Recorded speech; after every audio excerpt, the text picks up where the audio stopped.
Esta niña tenía el ojo desviado hacia temporal, hacia afuera, se le desinsertó ese músculo y retroinsertó más hacia atrás para disminuir su actividad. En este caso tiene que ser bilateral la cirugía. Si por otro ejemplo tenemos un músculo que es demasiado débil, por ejemplo, sospechemos que esta niña tenía los músculos, ya se le hizo la cirugía de retroinsertarles, ya se les debilitó, pero el ojo sigue desviándose hacia temporal, es probable que necesite tocarse el músculo recto interno. El músculo recto interno sospechemos que es muy débil.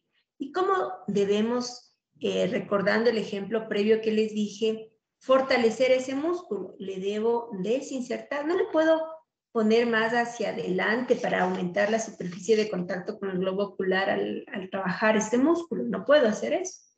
Lo que hago es desinsertarle y cortarle en longitud, resección del músculo, de tal forma que por superficie de área muscular le vuelvo a insertar en el lugar en donde estaba inserto previamente, y al contraerse va a tener más superficie de área por la longitud del músculo, donde contraerse sobre el globo ocular. Es un músculo más corto, pero que va a tener más superficie para contraerse. De esa forma estoy realizando una cirugía para tener más control, más fuerza muscular. Vamos a continuar.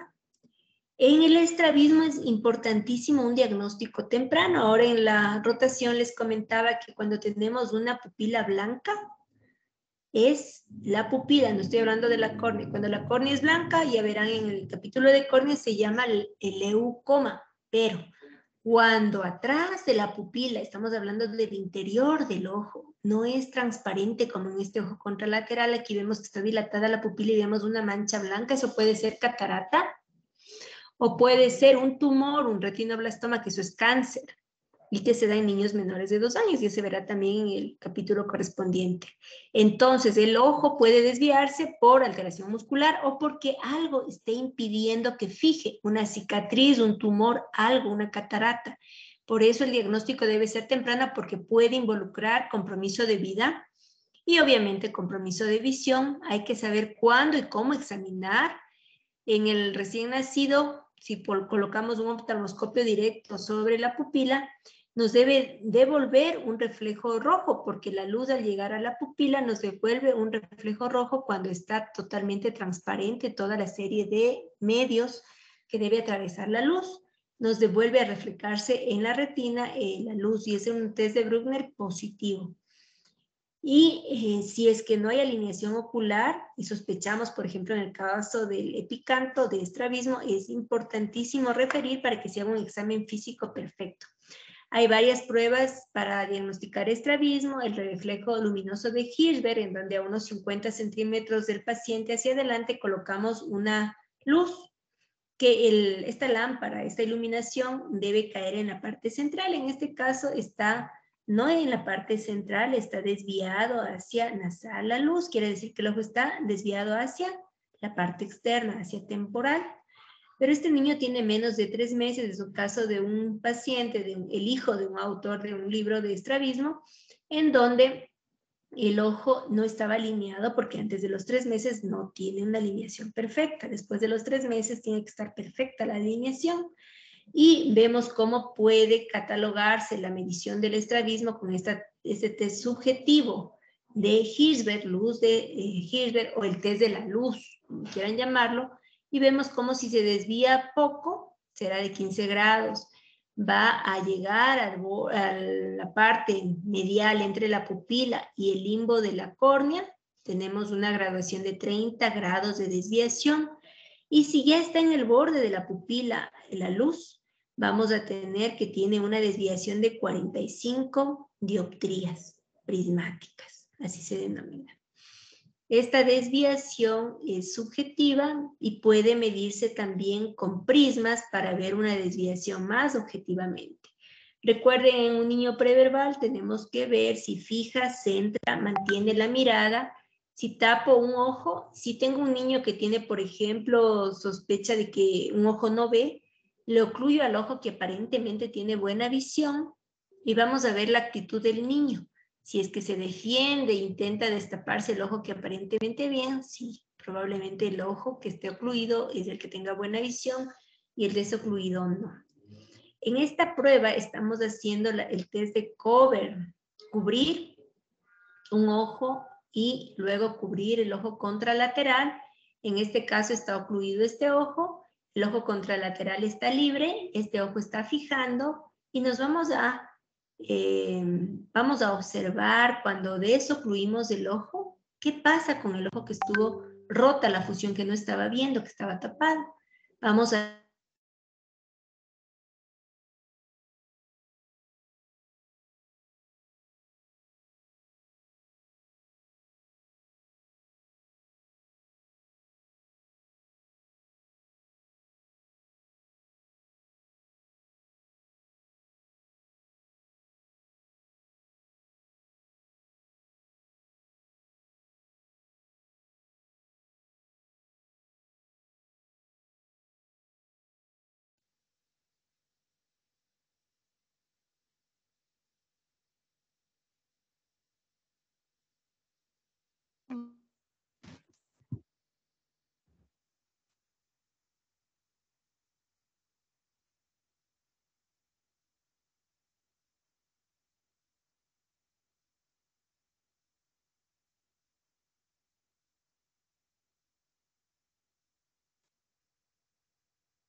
Recording in progress.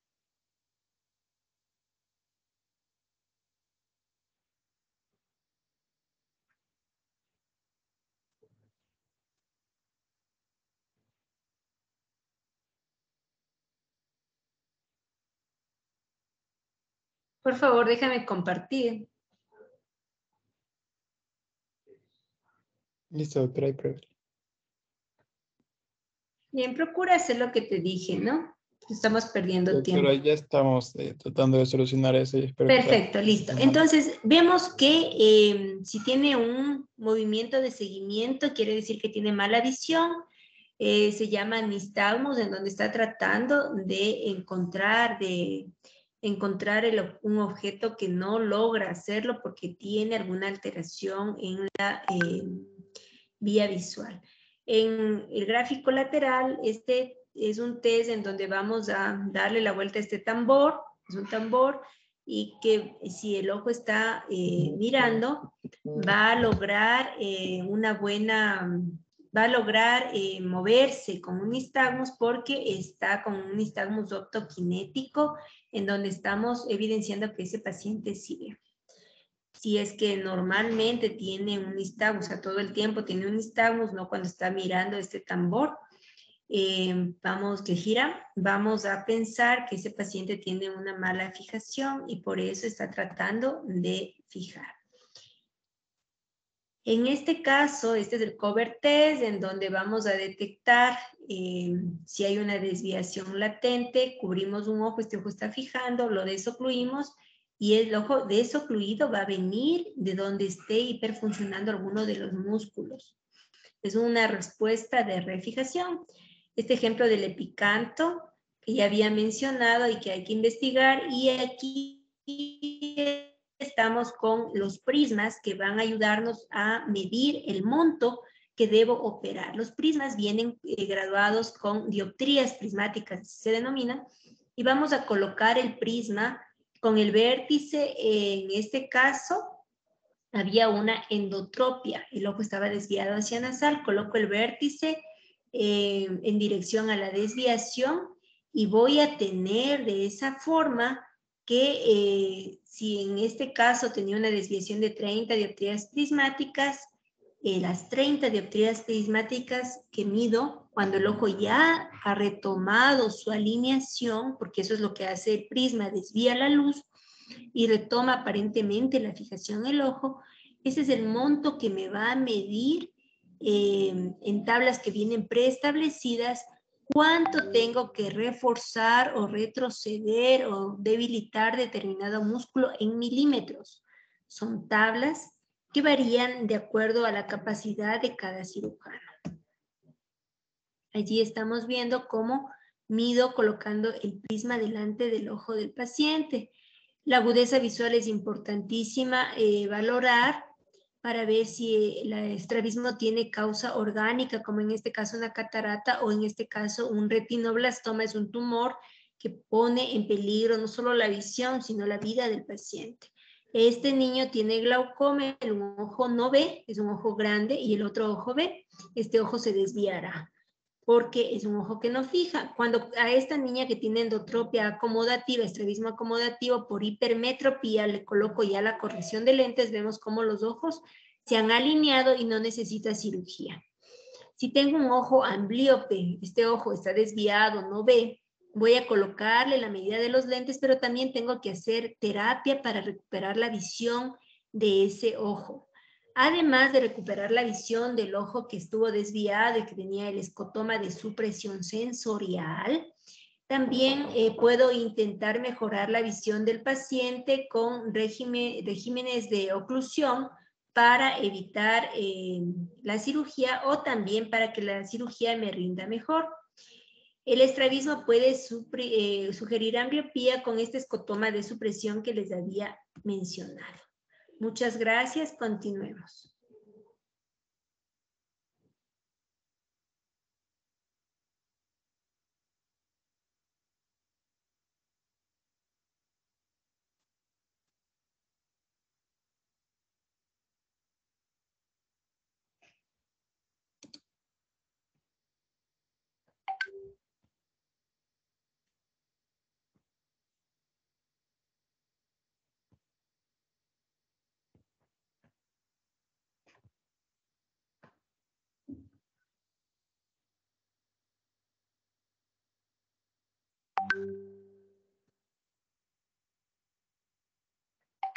Tal vez ya pueden ver mi pantalla Sí, ya se ve. en pantalla completa. No.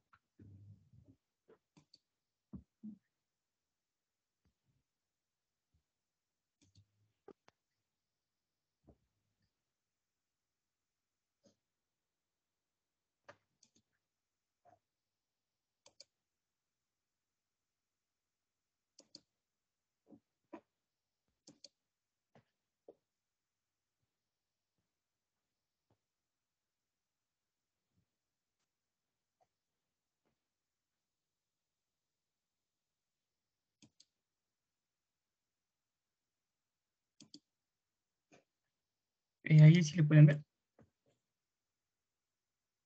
Sí, ahora sí. Ya. Buenas tardes, doctora. Buenas tardes, compañeros. El día de hoy les voy a hablar acerca de estos temas y vamos a comenzar por los párpados. Bueno, comenzando por la anatomía de los párpados, tenemos que estos son dos estructuras delgadas que son estructuras delgadas que van a estar compuestas de piel, músculo y también tejido fibroso. Sirven tanto para proteger el ojo y tienen la movilidad gracias a la piel que en esta zona va a ser más delgada en comparación a la del resto del cuerpo. Entonces tenemos que bajo el tejido cutáneo, o sea, hay una capa fina de tejido fibroso atravesada por un tabique o septum y adherida con firmeza al músculo orbicular del ojo, y este músculo va a ser estriado, cuya cara interna se va a encontrar inervada por el séptimo par craneal, y este va a tener como función cerrar el ojo y se compone por tres partes, que va a ser una porción orbitaria, una porción perceptal y una porción tarsal. Entonces la porción orbitaria lo que va a hacer es principalmente un cierre forzado y es un músculo circular sin inserción temporal. En cuanto a los segmentos,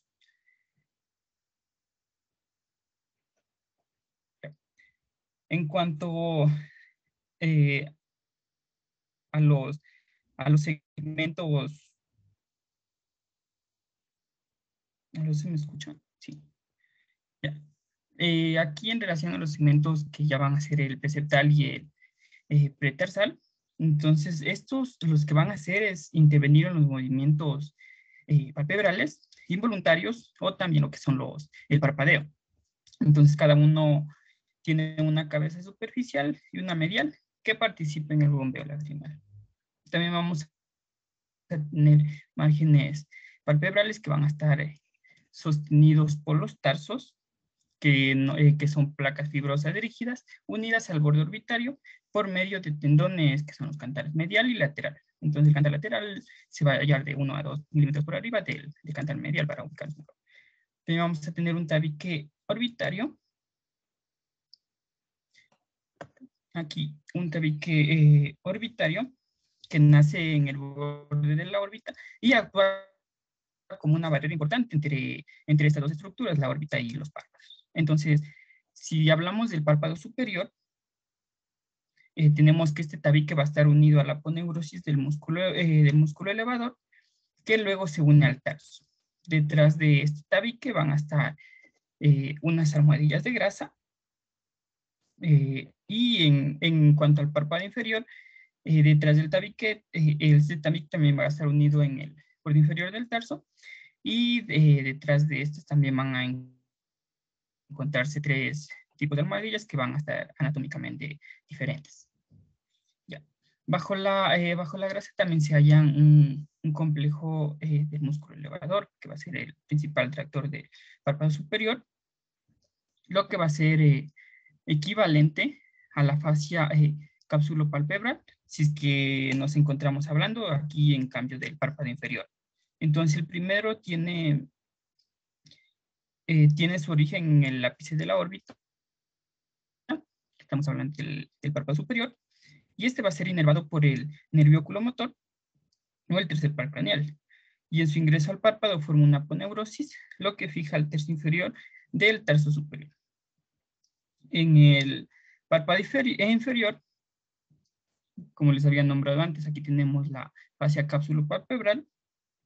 Entonces este se origina en el músculo recto inferior y se inserta en el borde superior del tarso. Entonces estas fascias sirven para lo que es la retracción del párpado inferior, a lo que nosotros miramos hacia abajo. También vamos a tener músculos tarsales, y aquí también el músculo de Muya, y en la parte que inferiormente van a formar una especie de túnica que se adhiere a la conjuntiva. Entonces estos elementos van a recibir una inervación simpática y también son retractores palpebrales. Aquí también otra estructura es la conjuntiva, que va a delimitar la superficie interna de los párpados y forma un continuo con el globo ocular y contiene glándulas esenciales que nos van a ayudar en la lubricación de la superficie. Ya les hablo más adelante. Entonces el párpado superior también es curioso que es más grande y tiene mayor movilidad que el párpado inferior. Durante el envejecimiento también la piel delgada del párpado superior tiende a colgar sobre el pliegue palpebral y puede hacer contacto incluso ya con las pestañas. Además también se adelgaza y el tabique orbitario, y se pueden apreciar ya las almohadillas de la grasa subyacente. Bueno, ya les nombré algunas de las funciones. Sin embargo, es importante recalcar que la función de los párpados consiste principalmente en mantener la integridad de la superficie corneal, así como una fina capa de lágrimas. Y los párpados sirven para mantener el globo ocular en su posición adecuada dentro de los contenidos orbitarios. También estas se van a encontrar regulando la cantidad de luz que van a entrar en el ojo, y va a proporcionar una protección frente a las partículas transportadas por el aire. También la función protectora del párpado va a derivar principalmente de 3 componentes de la función palpebral. Aquí va a ser la primera, que va a ser la función sensitiva de las pestañas, el párpado reflejo y el espontáneo, y secreciones de las glándulas de los párpados.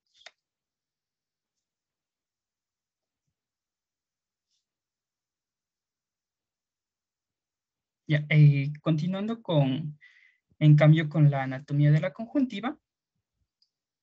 Entonces, aquí tenemos que esa estructura, la conjuntiva, es una capa mucosa que recibe la porción externa del globo ocular y la cara interna de los párpados. Aquí su función va a ser protector y lubricante y constituye una barrera contra las infecciones externas y genera un moco en cantidad suficiente para permitir un desplazamiento de los párpados. Entonces aquí tenemos, para fines de exploración, que la conjuntiva se va a comprender en dos sectores, que va a ser la conjuntiva vulvar y también la conjuntiva tarsal o la palpebral. Entonces, esta es como su nombre lo dice, la tarsal va a cubrir el tarso, que son los cartílagos palpebral, que le da con la consistencia a los párpados. Entonces, la conjuntiva tarsal, por lo tanto, va a encontrarse recubriendo la cara interna de los párpados, mientras que la conjuntiva vulvar lo que va a hacer es insertarse los 360 grados alrededor de la córnea en una zona que nosotros la denominamos como limbo esclerocorneal. Y en este sitio la conjuntiva vulvar tiene una adherencia firme, de ahí se prolonga cubriendo toda la esclera en su porción anterior hasta una unión con el nacimiento interno del párpado en la zona conocida, que va a ser como un fondo de saco conjuntival. Entonces aquí también vuelve a tener otras adherencias con las capas que van a ser ya unas capas más profundas.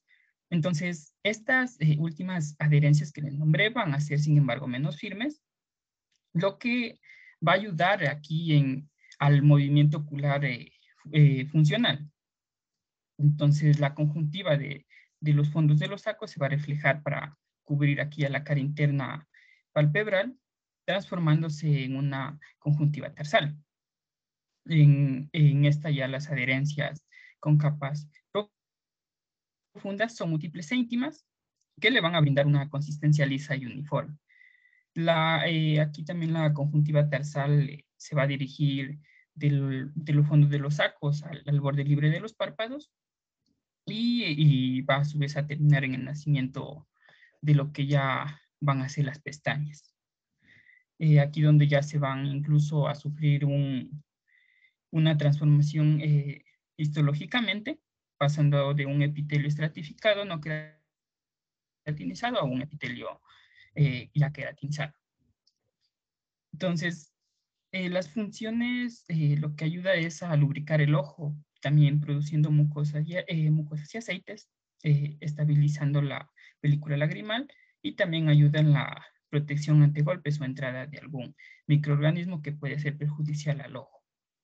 Lo que aquí es importante mencionar es la reacción que tiene esta frente a una agresión. Lo que va a hacer primero es una vasodilatación, luego se produce un edema y secreción. A continuación da paso a la entrada de células inflamatorias y posteriormente la organización de estas mismas células inflamatorias para, por así decirlo, ayudar a combatir la agresión que está sufriendo en ese momento. Bueno, aquí ya vamos a entrar a patologías, comenzando con la blefaritis, que esta va a ser una enfermedad inflamatoria multifactorial y frecuentemente que se va a encontrar afectando a los párpados. Entonces, esta a su vez también puede clasificarse como una blefaritis anterior, cuando se encuentra afectando la parte externa del párpado, donde se van a encontrar implantadas las pestañas, o puede ser una blefaritis posterior, donde van a afectar los orificios de las glándulas de Meibomi, que se encuentran ya en la parte interna del párpado.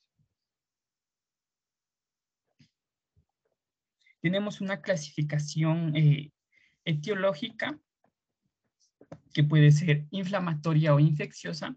Dentro de la inflamatoria tenemos causas como puede ser seborreica, en función de la glándula de meibomiano, alergias o una atopia de dermatitis de contacto, una dermatitis asociada que puede ser una rosácea. Dentro de la infecciosa podemos tener bacterias, virus, hongos y parásitos. Dentro de las bacterias, la más común va a ser Staphylococcus aureus, Staphylococcus epidermidis y el Propionibacterium agnes. En la viral tenemos microorganismos como son los moluscos contagiosos, el herpes simple, la varicela zoster. Dentro de los hongos, comúnmente estos van a encontrar afectando a los pacientes inmunodeprimidos, y los parásitos tenemos los Demolex, Fujifilum y la pediculosis púbica. Dentro de los signos y síntomas más comunes por la que va a cursar esta patología, va a ser el enrojecimiento y picazón de los márgenes de los párpados, una irritación o ojos secos, que esto va a ocurrir porque no existe una adecuada producción de las secreciones de grasa en la película lagrimal. Entonces aquí las lágrimas se evaporan rápidamente, empeorando si es que estamos en un ambiente externo, y esto ya puede ser por el viento o el ambiente mismo en sí, o incluso con aire acondicionado. Por lo tanto, uno de los objetivos que va a ser el tratamiento de esta patología va a ser mejorar la calidad y la cantidad de las secreciones de las glándulas grasas de meibomiano. También otro síntoma es el exceso de lloro de los ojos. Aquí, en cambio, la película lagrimal va a estar produciéndose irregularmente debido a la falta de las secreciones por estas glándulas y puede conducir a áreas localizadas de sequedad en la superficie ocular. Entonces, esto puede estimular la producción excesiva de los componentes acuosos o el líquido, en pocas palabras, de las lágrimas. También va a existir la formación de quistes en el párpado, con un engrosamiento y acumulación de aceites dentro de las glándulas de meibomiano, que esto va a ser más común en los climas fríos y puede producirse una respuesta inflamatoria localizada. Puse quistes entre comillas porque estos son denominados erróneamente a las inflamaciones que en realidad van a ser más que todo reacciones inflamatorias localizadas debidas a la recolección de aceite en el párpado. También tenemos la pérdida de pestañas y muescas palpebrales. Entonces, en estos cambios pueden ocurrir cuando esta enfermedad ya está durando mucho tiempo, pero también puede ocurrir debido a otras enfermedades, por lo que se aconseja realizarse un examen ocular. Esta tabla me pareció interesante, dado que aquí se nombran las formas clínicas más comunes de acuerdo a algunas clasificaciones o algunos tipos, y así poder distinguirlas clínicamente entre los diferentes tipos que tienen. Por ejemplo, la demografía, que dentro de la befaritis anterior, que va a ser de estafilocócica, va a predominar en jóvenes y en mujeres de edad media. En la befaritis anterior seborreica va a haber predominio en el adulto mayor, ni sin diferencia de sexo. En cuanto a la deposición, al depósito palpebral, en la befaritis anterior estafilocócica, van a aparecer cilindros de fibra en la base y a lo largo de la pestaña. Ya dentro de lo que es la befaritis anterior seborreica, aquí vamos a encontrar caspa y grasa depositadas en el margen del párpado y alrededor de las pestañas. En la befaritis posterior encontramos ya una secreción sebácea en los párpados. En las ulceraciones en los párpados únicamente se va a encontrar en la befaritis anterior estafilocócica, fina de la base de las pestañas. La cicatrización palpebral puede ocurrir en lo que es la befaritis anterior estafilocócica y también se puede dar en la befaritis posterior, pero esta ya comúnmente cuando ya se encuentra asociada a enfermedades crónicas. De lo que les mencioné anteriormente de la ausencia o ruptura de pestañas, dentro de la blefaritis anterior estafilocócica va a ser frecuente y en los otros dos tipos no va a ser frecuente. La mala dirección de las pestañas, al igual que la anterior, es frecuente que ocurra en la blefaritis anterior estafilocócica y en las dos ya va a ser inusual, salvo en la posterior, que se produce por enfermedades crónicas. También pueden evolucionar estas a una chalación a un orzuelo, pero estas ya son más complicaciones. Aquí la conjuntiva que vamos a encontrar en la blefaritis anterior estafilocócica puede ser leve a moderada con hiperemia y flectínulas ocasionales. En la anterior seborreica vamos a encontrar una leve hiperemia, mientras que en la posterior ya va a ser de leve a moderada en lo que respecta a la hiperemia y con una reacción papilar de la conjuntiva tarsal. Entonces, básicamente en el tratamiento, como les mencioné anteriormente, uno de los pilares, por así decirlo, es la higiene palpebral, y que para ello podemos utilizar compresas calientes que disminuyen la secreción de las glándulas de mebonio, y de esta manera quitamos todos los detritos grasos que disponen alrededor de las pestañas que se están encontrando en ese momento. También se puede realizar esta misma higiene palpebral con un lavado con agua templada, con una gotita de champú, que se recomienda de niños en el borde de los párpados. De esta manera lo que logramos es disminuir los factores irritantes del borde de los párpados, y así también logramos eliminar la población bacteriana. También se mencionaba tratamiento antibiótico, que dentro de este puede ser el ácido fusídico, la eritromicina, la bacitracina, la acitromicina o incluso también el clorafenicol, que estos van a ser tópicos, que se van a usar para tratar la foliculitis activa en la forma anterior y en ocasiones también durante periodos prolongados. Las pautas del antibiótico, lo que ya va a ser el antibiótico oral, va a incluir la doxiciclina, que va a ser de 50 a 100 miligramos 2 veces al día durante una semana, y luego una vez al día durante 6 a 24 semanas. Otro antibiótico que se puede usar es la tetraciclina orales o la acitromicina de 500 miligramos diarios durante 3 días en 3 ciclos a intervalos semanales. Entonces, se recomiendan estos antibióticos porque se cree que estos van a reducir la colonización bacteriana, y las tetraciclinas también podrían ejercer otros efectos, como puede ser la disminución de la producción de las lipasas estafilocócicas. Y en cuanto a las tetraciclinas, pueden ser más eficaces en lo que es en el tratamiento frente a una blefaritis posterior, y la acitromicina se lo recomienda principalmente en una anterior. Otro fármaco que se puede utilizar son los corticoides tópicos, que va a ser un colirio de baja potencia, como la fluorometolona, que al 1%, o el losartanol, que va a ser administrado 4 veces al día durante una semana. Y este va a ser útil ya en pacientes con una inflamación activa importante, sobre todo en la conjuntivitis papilar, y en ocasiones también se emplea para tratar con preparados más potentes.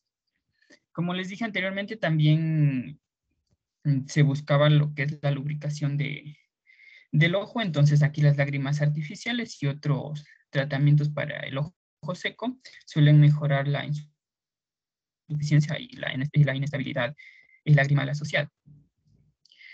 Existen otros tratamientos que se nombran pero que no son tan comunes, que pueden ser suplementos de aceites vegetales y de pescado, que pueden aportar algún beneficio sustancial en algunos casos. También se ha propuesto el tratamiento con aceite de árbol de té, esto sobre todo por su acción contra la infestación por Demodex, que era una causa que les dije anteriormente que podía provocar esta patología. Tenemos terapias novedosas que aquí se van a incluir la ciclosporina tópica, la aplicación de luz pulsada y los dispositivos específicos para sondar, calentar o exprimir las glándulas de Meiboño, esto en la forma posterior. Continuando con el carcinoma vasocelular, sí, con el carcinoma vasocelular o carcinoma de células basales.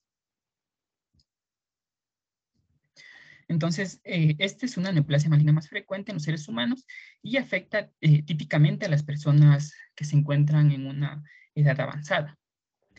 En esta patología tenemos factores de riesgo, dentro de los más importantes va a tener la piel que va a tener poco pigmento, la incapacidad de broncearse y la exposición crónica a la luz solar. El 90% aproximadamente de los casos van a ocurrir en la cabeza y el cuello, de los cuales el 10% afectan a los párpados. Entonces, este carcinoma es con diferencia el tumor palpebral maligno más frecuente, causando incluso hasta el 90% de todos los casos. En cuanto a la localización más habitual, va a ser el párpado inferior, seguido en frecuencia relativa con el canto interno, el párpado superior y el canto externo. Entonces, el tumor lo que va a hacer es crecer lentamente y produce una invasión local, aunque este no metastatiza. Aquí el tumor se va a encontrar derivado de las células que forman la capa basal del epidermis. Entonces, las células van a proliferar hacia abajo y de forma característica muestran una empalizada. Esto ya dentro de la periferia de un lóbulo de células tumorales, y la diferenciación escamosa con la producción de queratina va a dar lugar a un tipo de carcinoma de células basales hiperqueratósico. Dentro de esta patología del carcinoma de células basales palpebral, generalmente va a adoptar varios patrones morfológicos.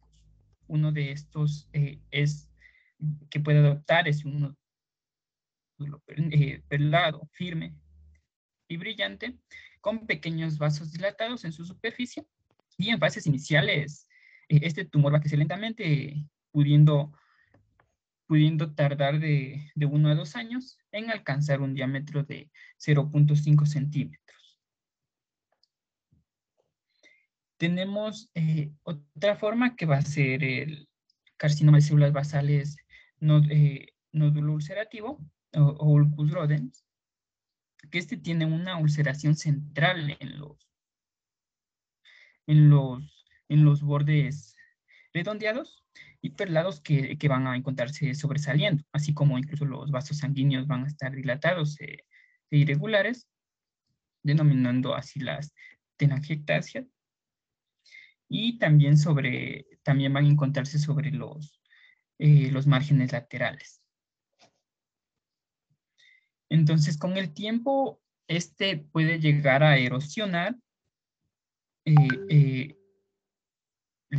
una gran cantidad del párpado.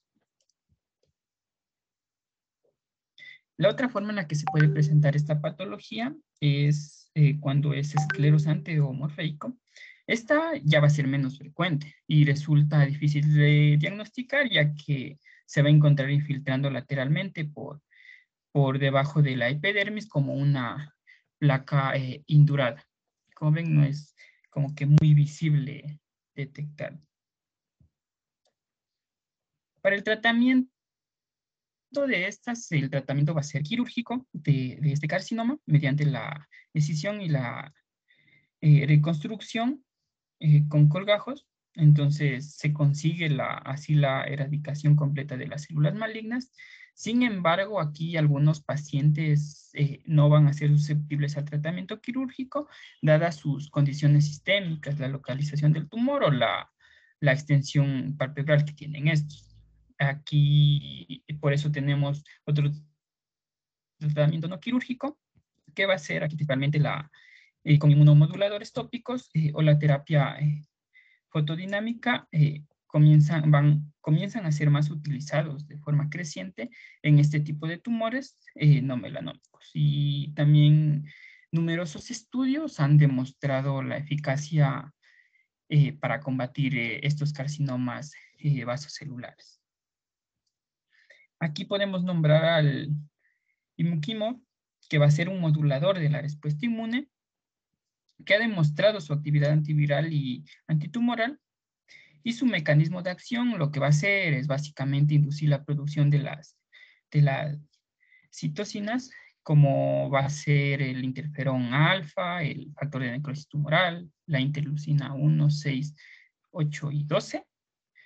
Esto mediante ya lo que va a ser la estimulación de los receptores Toll-like, que van a estar presentes en las células presentadoras de los antígenos. A continuación tenemos el carcinoma epidermoide, que este ya va a ser un tumor raro de la conjuntiva ocular,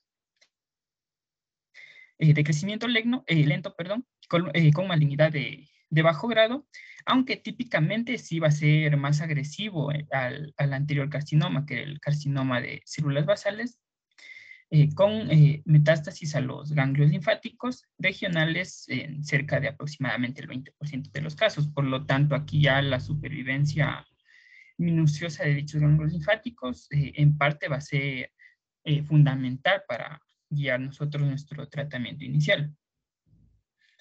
Entonces, este carcinoma epidermoide va a suponer de un 5 a un 10% de los tumores palpebrales malignos y puede originarse de nuevo o a partir de lesiones persistentes, como es aquí la queratosis actínicas o carcinomas in situ, que va a ser principalmente la enfermedad de Bowen, o carcinomas intraepidérmicos. Aquí, dentro de los factores de riesgo, los pacientes inmunodeprimidos, como aquellos que tienen SIDA o que están con un trasplante renal, van a tener un mayor riesgo, así como los que también sufren síndromes predisponentes como la xerodermia pigmentaria.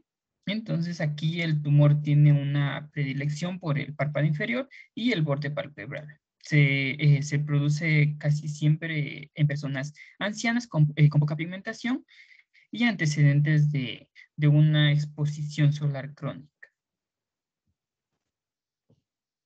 Cuanto a la etiopatogenia, aquí el tumor se va a encontrar derivado de la capa de células escamosas del epidermis y está compuesta por grupos de células epiteliales atípicas de tamaño variable, con núcleos prominentes y abundante citoplasma eosinófilo dentro de la dermis, como podemos ver en esta imagen. En lo que respecta ya al cuadro clínico, todos los datos clínicos van a ser variables y no existe una características patonomónicas de acuerdo a cada tipo de carcinoma epidermoide. Sin embargo, cabe destacar algunas características. Por ejemplo, en el carcinoma epidermoide nodular, este va a encontrarse caracterizado por tener un nódulo hiperqueratósico que puede mostrar costras, erosiones o incluso fisuras. En el carcinoma epidermoide ulcerativo va a tener una base rojiza y bordes vertidos, indurados y bien definidos, aunque generalmente sin perlas marginales ni telangiectasis. También va a existir un cuerno cutáneo con un carcinoma epidermoide invasivo subyacente, como podemos ver aquí. En lo que respecta al tratamiento para este carcinoma, aquí tenemos que el definitivo va a ser la cirugía o la exéresis con un margen oncológico adecuado, utilizando aquí también la crioterapia en el lecho quirúrgico y en los bordes de la sección para disminuir aquí ya el riesgo de las recidivas. En el caso de tener un carcinoma invasivo, la enucleación o la exenteración van a ser los tratamientos de elección y los más recomendados para este tipo de casos. La siguiente patología que vamos a ver es el orzuelo. Entonces, este es un Vamos a bulto. detenernos un instante. Perdón. Entonces, es importante recordar, ¿no? La blefaritis es una alteración de la secreción sebácea. Las glándulas de párpado, ¿no? Del borde palpebral pueden estar involucradas las glándulas de meiomio. Es importante entender que aquí hay descamación palpebral y el aseo es la base del tratamiento. El aseo, como bien decía, es como un shampoo suave, puede ser un shampoo de niño, tiene que ser frotado con un aplicador. Hay que frotar con un aplicador o cotonete o hisopo en el borde del párpado para quitar esas escamas y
además del aseo es importante calor local húmedo en el borde palpebral, compresas de un líquido caliente, que es de preferencia té, el té negro. ¿Por qué? Porque el té negro, el chino, comúnmente conocido, tiene un ácido que es bactericida. Este componente va a ayudarnos en el tratamiento, aparte de que va a desinflamar y que por el calor tópico que estamos procurando, va a conseguir que las glándulas, el contenido sebáceo que está solidificándose, se vuelva más licuefacto y de esa forma el tratamiento va de mejor manera. Calor local húmedo con compresas de té va muy bien. Y el tratamiento cuando hay parásitos involucrados, como bien lo había comentado su compañero. La eritromicina es una buena arma también.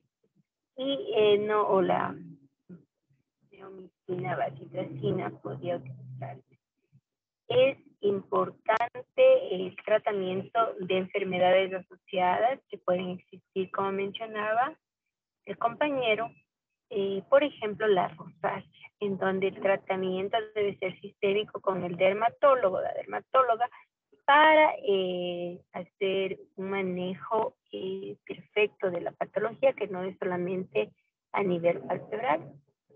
No olviden que estas glándulas pueden darnos otros problemas que justamente va a mencionar el compañero. El orzuelo, el chaláceo, justo vienen por la misma situación. ¿Y por qué involucré el tema de carcinoma a continuación de la blefaritis? Porque hay que hacer un diagnóstico diferencial. Cuando nosotros frotamos con un hisopo el borde palpebral descamado, y hay presencia de sangre, debemos hacer el diagnóstico diferencial cuando hay una escoriación que sangra con carcinoma vasocelular o escamocelular. Si es que hay presencia de sangre en la superficie de este borde escoriado, es muy probable que sea cáncer. Por eso hay que tener mucho cuidado con las lesiones que aparecen en estas zonas. Y la explicación de los carcinomas palpebrales lo ha hecho muy bien, siendo los más agresivos los escamos celulares los que más metástasis dan.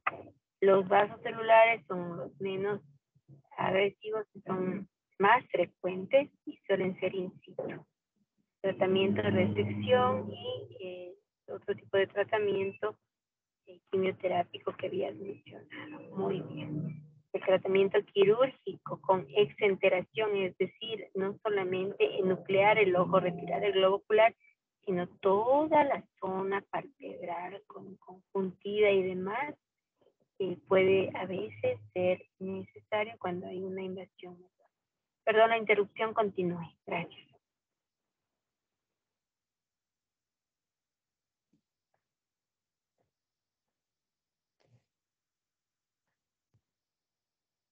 Continuando con el ursuelo, como ya lo dijo la doctora, que puede ser una complicación con la patología que anteriormente les nombré. Entonces, tenemos que este es un bulto infeccioso y localizado bajo la piel del párpado que se va a encontrar ya enrojecido y va a ser doloroso. Entonces puede afectar a las glándulas anteriores de los párpados, a los folículos pilosos de las pestañas o a las glándulas de mibomio de los párpados, y aquí también ya puede clasificarse como un orzuelo externo o un orzuelo interno. Ya más adelante también se va a poder ver de mejor manera. En cuanto a la etiología, aquí va a ser la etiología bacteriana, siendo aquí ya el germen involucrado con mayor frecuencia, el estafilococcus dorado. Y existen también factores predisponentes, como pueden ser los defectos refractivos o enfermedades carenciales, o incluso la diabetes mellitus. Dentro del cuadro clínico, este cuadro clínico va a ser caracterizado por una molestia al comienzo del cuadro, que va a ser seguido por el aumento de la sensibilidad, hinchazón, dolor y adquisición de una coloración rojiza del párpado que se va a encontrar afectado. Entonces, en el lugar de la lesión puede incluso palparse un nódulo redondeado y muy doloroso, como les dije. Entonces, todo esto lleva a producir una sensación de presencia de un cuerpo extraño en el ojo, acompañado de esto, de un lagrimeo y un fuerte rechazo a la luz. Entonces, luego de varios días, incluso nos va a aparecer pus en su interior, que posteriormente se va a eliminar espontáneamente con el alivio de las molestias. Así como les dije, puede reducirse espontáneamente. Entonces el ursuelo externo se va a localizar en el borde, perdón, el ursuelo externo se va a localizar en el borde del párpado. Este va a ser de tamaño pequeño y superficial y tiene un punto amarillento que va a indicar la existencia de supuración. También tenemos un ursuelo interno, que este se va a situar en una mayor profundidad, por lo que para observarlo tenemos que vertir el párpado, como podemos verlo aquí, y presenta signos inflamatorios de mayor intensidad que lo que es el externo. Aquí, para el tratamiento de lo que es esta patología en atención primaria de salud, lo que se puede hacer es poner compresas tibias de 3 a 4 veces al día durante 10 a 15 minutos, seguido de la aplicación de una pomada antibiótica de cloranfenicol o gentamicin. También cloranfenicol, una gota en cada ojo durante cada 3 a 4 horas por 7 días, o también clorafenicol ungüento una vez cada noche por 7 días. Pero como les dije anteriormente, también tiende a autolimitarse. Ya. Tenemos la otra complicación que va a ser el chalación. Entonces, este es un quiste del párpado secundario a inflamación de las glándulas productoras de la secreción de grasa. Entonces, en cuanto a la etiopatogenia, esta va a corresponder a un proceso inflamatorio crónico que afecta a una o más glándulas de Meibomian, en que aquí en lo que va a ocurrir es que se obstruye el conducto glandular y la secreción sebácea se va a encontrar detenida formando una tumoración. Y se ha observado la predisposición en portadores de acné, rosácea o de dermatitis seborreica. En lo que respecta al cuadro clínico, aquí va a haber un aumento del volumen duro. También va a ser indoloro y si es muy grande puede producir los problemas estéticos e incluso una visión borrosa. Más frecuentemente en el párpado superior y en personas ya adultas. La evolución puede ser variable y si es pequeño, incluso puede desaparecer por sí solo. Dentro del tratamiento va a consistir en aplicación de compresas calientes y masajes, como el anterior. A veces también se puede agregar ungüentos antibióticos, como el clorafenicol, una gota en cada ojo, cada 3 a 4 horas por 7 días, o también el clorafenicol ungüento una vez al día, cada noche por 7 días. Gracias, eso es todo. Bien. Cuando tenemos un orzuelo, en otras palabras, vamos a tener una espinilla. Y cuando tenemos un chalación, es una espinilla ciega. El tratamiento en el orzuelo siempre es calor. Puede ser seco o húmedo para permitirle que madure y no se convierte en un quiste crónico como es el chalación. Si le ponen hielo, van a convertirse en chalación. Apenas aparece calor, es fundamental. El chalación tiene que drenarse si es que le afecta al paciente funcionalmente o estéticamente, y lo mejor es hacerlo por la conjuntiva tarsal, la conjuntiva que está debajo del párpado. Se le vierte al párpado, se hace la incisión que puede ser de 1 milímetro y hay que curetear este quiste, como marsupializarlo y drenar todo el contenido que tenga. El uso de antibióticos o antiinflamatorios en el primer caso en el orzuelo no tiene mucho sentido porque está enquistado. Hay que evitar hacer masaje porque puede hacerse una celulitis, una infección palpebral. Y en el caso de chalación tampoco tiene mucho sentido porque eso se drena quirúrgicamente. Lo único que debería hacerse en el caso de chalación también es colocar calor para que el contenido vaya liquefactándose. Existen 35 oportunidades en el párpado superior y en el inferior por el número de glándulas de Meibomian para que alguna de estas formaciones ocurra. En el chalación, aparte del tratamiento quirúrgico, también se puede colocar corticoide tópico, no tópico, sino intralesional, como la triamcinolona, que puede ir provocando que el granuloma formado a ese nivel vaya disminuyendo hasta desaparecer. Tengo un niño que tiene un chalación, debo someterlo a anestesia general, sedarlo, y eso es anestesia general en el niño, para evitar el trauma, para drenarlo. Y recuerden que esta anestesia implica riesgo. Entonces, si es que yo coloco compresas calientes, si está demasiado inflamado, puedo incluso colocar un corticoide tópico, un ungüento, podríamos evitar el procedimiento quirúrgico, a menos que sea muy importante y sopesando riesgo-beneficio con todas las medidas de protección del infante se puede proceder al drenaje quirúrgico. Sin embargo, con el paso de las semanas o meses, esto suele desaparecer hasta tornarse imperceptible o inexistente. Muy bien, tu presentación, continúe, por favor.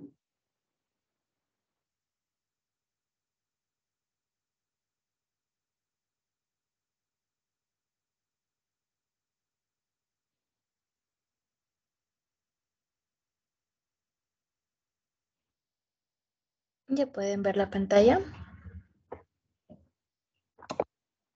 Sí, ya se ve. Se ve. Ya. Bueno, continuando con el tema de párpados, les voy a hablar sobre los defectos en la posición. Entonces, vamos a iniciar con tosis, tosis palpebral. La tosis palpebral o la blefaroptosis se refiere a la caída del párpado superior, que generalmente es el resultado de una anomalía congénita o adquirida de los músculos que elevan el párpado. Además, puede ser el signo o el síntoma de presentación de una enfermedad neurológica grave. En la clasificación tenemos a la tosis palpebral congénita, que se asocia con mayor frecuencia con la ausencia o reducción del músculo elevador del párpado superior estriado. La tosis congénita suele ser unilateral, hasta el 75% de los casos. Generalmente se da de forma aislada, no es progresiva y puede tener una asociación familiar, pero esta asociación en ocasiones pasa desapercibida porque la tosis es muy leve. En las características clínicas de esta tosis congénita, los pliegues del párpado a menudo están ausentes o están más bajos de lo normal, y otros hallazgos que pueden acompañar a la tosis congénita pueden ser la ambliopía y el estrabismo, hasta en un 30% de los casos. Aquí podemos ver, si ven mi puntero, ¿verdad? Podemos ver un caso de tosis palpebral congénita en el párpado derecho. Creo que sí se nota claramente como el párpado izquierdo tiene una abertura normal y el derecho pues nos tapa parte del ojito. Ya, Mientras no implique el eje visual, el tratamiento, la corrección quirúrgica de esa tosis puede esperar. Si implica el eje visual, recuerden que esto va a darnos deprivación visual y ambliopía, debe ser tratado prontamente en este caso. En este caso no, porque no implica, no está ocurriendo el eje visual. Perdón, la interrupción. ok. Ya, bueno, continuando con la clasificación, ay, no se pasó. Ya tenemos la tosis palpebral aponeurótica.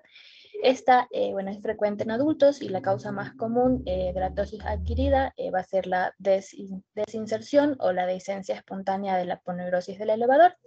Las características clínicas incluyen un pliegue palpebral elevado, como podemos ver en la imagen, o ausente debido a las uniones debilitadas con el tarso y el orbicular de los párpados. Aquí, bueno, en los adultos mayores, la tosis aponeurótica por lo general se da como un cambio involutivo natural, pero en pacientes más jóvenes la tosis puede deberse, por ejemplo, al uso de lentes de contacto. Se cree que por la manipulación repetitiva del párpado superior durante tanto la inserción o la extracción de los lentes, sobre todo con lentes de contacto que son rígidos o son duros. También puede desarrollarse tosis después de una cirugía ocular cuando se usa un espéculo palpebral, o también está relacionado con el traumatismo y con el frotamiento crónico de los párpados, que bueno, también son causas de tosis aponeurótica. Ya. La tosis mecánica puede ocurrir como resultado del exceso de peso en el párpado superior. Las causas pueden incluir infecciones, inflamación, tumores en los párpados como quistes, neuroblastomas, chalación, hemangiomas, entre otros. Y bueno, esto se puede diagnosticar fácilmente a partir del examen y la historia clínica. Aquí tenemos una imagen donde se ve claramente la formación. que va a ser la causa de la ptosis palpebral por el peso que tiene sobre el párpado.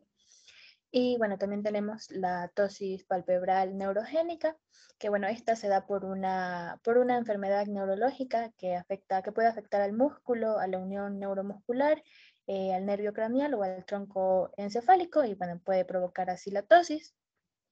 En caso de parálisis del tercer nervio, bueno, recordemos que la división superior de este nervio va a inervar tanto al recto superior como al elevador del párpado superior. Entonces, una parálisis de este nervio va a provocar la caída del párpado. También se puede presentar en el síndrome de Horner, aquí con la tríada clínica de ptosis ipsilateral, la miosis y la nigrosis. En esta imagen de aquí es una paciente con síndrome de Horner, como vemos. Aquí se presenta la ptosis y también, si nos fijamos bien, hay miosis ipsilateral. Podemos ver aquí en el ojo derecho.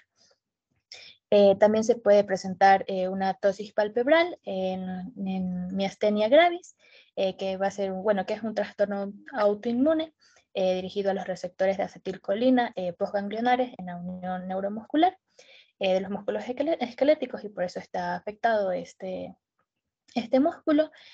Bueno, aquí también, aquí la ptosis puede ser unilateral o bilateral y puede desarrollarse además con o sin diplopía y con otros déficits motores. Y bueno, también la ptosis puede ser una complicación de la terapia con toxina botulínica cuando se usa en el tratamiento, por ejemplo, del blefaroespasmo o en tratamientos cosméticos, por ejemplo, para arrugas de la frente, del entrecejo o del canto lateral. También se ha visto como una consecuencia de esto. Ya, en la ptosis palpebral miógena, bueno, en los trastornos musculares que van a presentar ptosis incluyen la enfermedad mitocondrial, la distrofia oculofaringea y la distrofia miotónica. En el caso de la enfermedad mitocondrial, los hallazgos van a incluir una ptosis que va a ser progresiva, generalmente bilateral. También va a haber debilidad del orbicular de los párpados. Puede haber también una ralentización simétrica de los movimientos oculares, y bueno, se puede presentar a cualquier edad. En el caso de la distrofia oculofaringea, bueno, esta se presenta con mayor frecuencia a una mediana edad y tiene un compromiso asimétrico de los músculos elevadores del párpado y también de los músculos faringeos, por eso su nombre. Y en el caso de la distrofia miotónica, bueno, esta va a estar caracterizada por ptosis de grado variable y también con debilidad de la cara, de la mandíbula, del cuello, y bueno, también debilidad de las extremidades distales, entre otras características. Aquí una imagen de una ptosis también palpebral en este caso izquierda. Ya, ¿cuál es el tratamiento para la ptosis palpebral? Bueno, el manejo de la ptosis no siempre es satisfactorio. Cuando la terapia no quirúrgica es insuficiente o no es una opción para el paciente, se puede considerar la cirugía, que en ocasiones tiene un éxito incompleto y también tiene riesgos asociados. Y en el caso de tratamiento no quirúrgico, debemos saber que la miastenia gravis responde a la terapia médica. Es más, este es el tratamiento de elección para estos pacientes. De igual manera, en la ptosis por el síndrome de Horner, esta puede mejorar temporalmente con la apraclonidina tópica, con la nafazolina o tetrahidrosolina. Y en el caso bueno, de la oximetazolina, esta se ha utilizado para el tratamiento de ptosis adquirida, o sea, la que se da generalmente en los adultos. Y otro tratamiento no medicamentoso es el uso de muletas para párpados, que son insertadas en lentes y son más bien una medida provisional para algunos pacientes hasta que puedan realizarse cirugía o cuando la ptosis es leve. Ya, la cirugía está indicada principalmente para pacientes que tienen un campo visual oscurecido debido a la ptosis. La cirugía también se puede considerar por razones estéticas, pero siempre diciéndole al paciente las posibles complicaciones que pueden tener. Los enfoques quirúrgicos para la corrección de la ptosis incluyen la resección del músculo de Müller, la resección o el avance del músculo elevador y la suspensión del frontal. Se puede considerar la resección del músculo de Müller para el tratamiento, por ejemplo, de la ptosis del síndrome de Horner o para pacientes que tienen grados más leves. Pero si hay una buena función del elevador, se puede hacer una resección o avance de este músculo. Aquí, bueno, se va a desinsertar la poneurosis de este músculo y luego se vuelve a unir al tarso, y si se estira, pues se reseca una parte, igual como ya nos explicó la doctora, y se vuelve a reinsertar. Y cuando hay ptosis bilateral grave, se puede utilizar la suspensión del frontal. En la imagen de aquí arribita es una resección del músculo de Müller. Era un video, pero estaba muy larguito. Y esta de aquí es un videito de una suspensión del frontal. Es cortito, dura creo que 2 minutos. Se los voy a poner.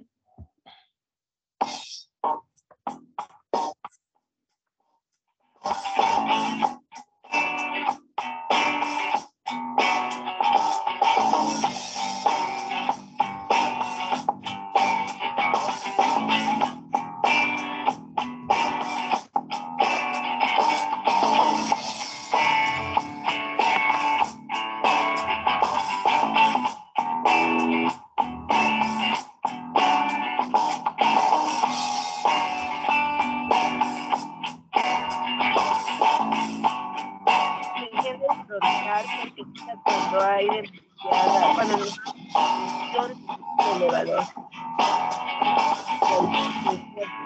El párpado, los nombres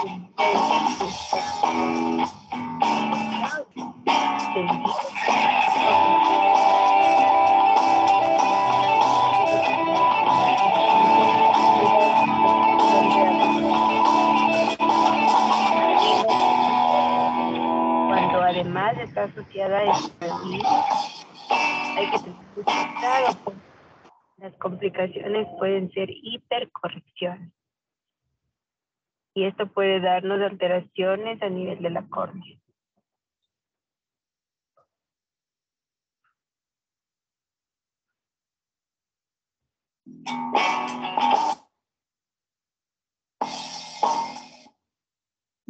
Ya, que no podía escuchar porque a mí me sonaba la música. Bueno, entonces vamos a seguir con el entropión, otro defecto en la posición del párpado. Bueno, este es un cambio de posición de los párpados en el cual el borde del párpado se va a encontrar invertido, es decir, hacia adentro. Dentro de la etiología tenemos el entropión congénito, que bueno, es una normalidad rara del desarrollo de los párpados y se debe hacer diagnóstico diferencial principalmente con el epiblefarón, que se refiere a la hipertrofia del músculo orbicular, pero la diferencia entre estos dos es que en el entropión el margen palpebral va a estar invertido. También tenemos el entropión involutivo o senil, que bueno, es bastante frecuente. Este de aquí se produce como una consecuencia de la laxitud de los tejidos y del debilitamiento de los músculos retractores del párpado, lo que va a favorecer este giro del borde palpebral hacia adentro. En un principio la alteración se menciona que puede ser transitoria, pero con el tiempo ya se torna cada vez más frecuente hasta llegar a establecerse ya de forma permanente. Y bueno, también tenemos el entropión espástico, que se da por un proceso inflamatorio corneal o conjuntival y puede ocasionar de igual forma la inversión del margen palpebral. En este caso, el tratamiento va a ser de la corrección del factor desencadenante que provocó este entropión. También tenemos el entropión cicatricial. Este de aquí se produce como consecuencia de una lesión cicatricial que invierte el margen del párpado, y en este caso el tratamiento siempre es quirúrgico. Debemos recordar que debemos notar que como las pestañas están invertidas, provocan un roce y pueden desarrollar, se puede desarrollar una queratitis mecánica, lagrimeo, fotofobia, congestión, sensación de cuerpo extraño, enrojecimiento y así erosiones corneales. Y aquí podemos ver un ojito normal, el ojo con entropión, y aquí ya una imagen real, por así decirse. Vemos cómo está invertido el margen palpebral Bueno, me olvidé decirles que esto es mucho más frecuente en el párpado inferior. Y bueno, aquí podemos ver las pestañitas invertidas. Ya, el abordaje de tratamiento depende de la causa de la entropión. Existen tratamientos no quirúrgicos que permiten aliviar los síntomas y proteger al ojo de los daños. Bueno, entre estos tenemos a los lentes de contacto, que son lentes de contacto blandos, que funcionan como una especie de vendaje corneal para ayudar a aliviar los síntomas. También se utiliza la toxina botulínica inyectada en pequeñas cantidades en el párpado inferior para así voltear el párpado hacia afuera. Se puede recibir una serie de inyecciones y estos efectos duran alrededor de 6 meses. También se menciona en la literatura el uso de cintas transparentes especiales para la piel del párpado que permiten voltear el margen, pero igual son medidas a corto plazo. Y como otra medida no quirúrgica, también se mencionan los puntos de sutura que van a voltear el párpado hacia afuera, incluso el tejido cicatricial va a mantener esta posición durante un tiempo, pero el problema es que después generalmente el párpado vuelve a su posición invertida, por lo tanto no es tampoco una solución a largo plazo. Y en el tratamiento quirúrgico, principalmente está el entrecruzamiento de los orbiculares y la fijación cantal externa, que es esta imagen que tenemos aquí. Y el problema de las principales complicaciones del tratamiento quirúrgico son la dehiscencia de la sutura o una hiper- o hipocorrección. Ya, ahora continuando con el ectropión. Al contrario que en el entropión, en el ectropión el margen palpebral se encuentra evertido, es decir, desplazado hacia afuera. También es más frecuente en el párpado inferior. Y en la etiología, bueno, tenemos el entropión involutivo, que sucede de igual forma por la pérdida del tono del músculo orbicular, que, bueno, sumado al peso del párpado inferior, produce una separación de del globo ocular. Y al estar separado se expone la conjuntiva, lo que provoca resequedad, hiperemia, y la separación palpebral también hace que se acumule la lágrima, y como esta no puede ser movilizada, tiende a drenar espontáneamente, y de esta forma se presenta pífora.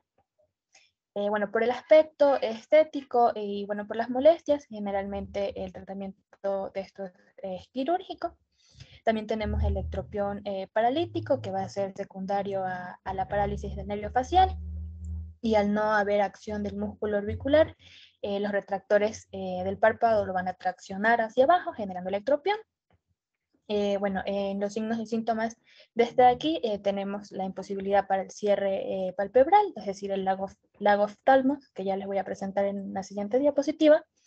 También se presenta hiperemia, secreción, pífora. Y bueno, otras causas del ectropión suelen ser los tumores, y bueno, también se presenta el ectropión congénito. En esta aquí, bueno, tenemos una imagen de un ectropión con secreción, como podemos ver, y acá, bueno, otra imagen también de ectropión un poquito más evidente. Vemos como el margen palpebral está hacia afuera.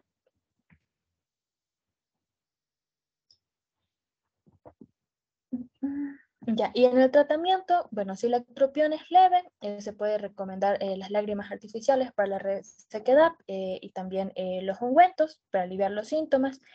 Pero si se quiere corregir por completo el ectropión, por lo general se requiere ya de una cirugía.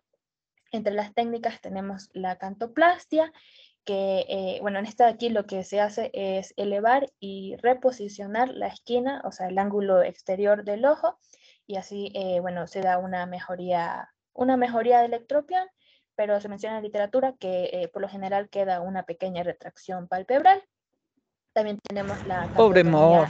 lateral, que esta Tiene es la exposición del tendón cantal lateral, y lo que hace es tensionar el tarso, para así, sí creo que me entienden, para así como que tensionar y acomodar el margen palpebral. Y también tenemos la cirugía de los retractores, que bueno, esta hay gran variedad de técnicas. La imagen de aquí es de una cantotomía lateral y la imagen de aquí es de una cirugía de los retractores. Aquí están, lo que hacen es como que posicionar de nuevo el margen palpebral en su sitio. Y por último, el lagoftalmos.